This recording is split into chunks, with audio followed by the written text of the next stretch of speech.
Ел башыннан бирле комиссияның 6 утырышы үткәрелгән. Нурлат районда экстремизмга каршы һәм район территориясендә 2017-2018 елларга терроризмны профилактикалау буенча комплекслы программа гамәлгә ашырыла. Еженедельно проводится мониторинг, поиск контента с негативной информацией, экстремистских материалов в сети интернет. В данном направлении у нас работает информационно-пропагандистская группа при нашей комиссии и кибердружина, созданная из активистов Форпост Нурлатского аграрного техникума.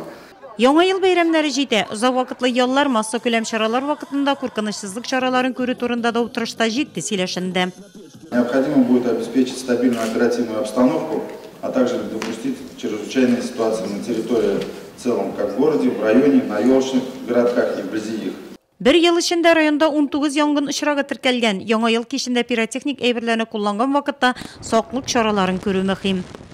МЧС по Республике Татарстан подготовлен направлен проект Кабинета министров Республики Татарстан об установлении на территории республики особого противопожарного режима. Он проводится ежегодно в период с 20 декабря по 10 января.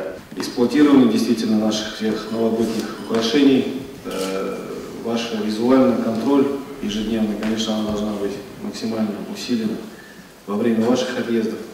Уяулык, саклык, игътибарлылык, терроризмга каршы комиссия утырышында әлеге сүзләр еш кабатланды.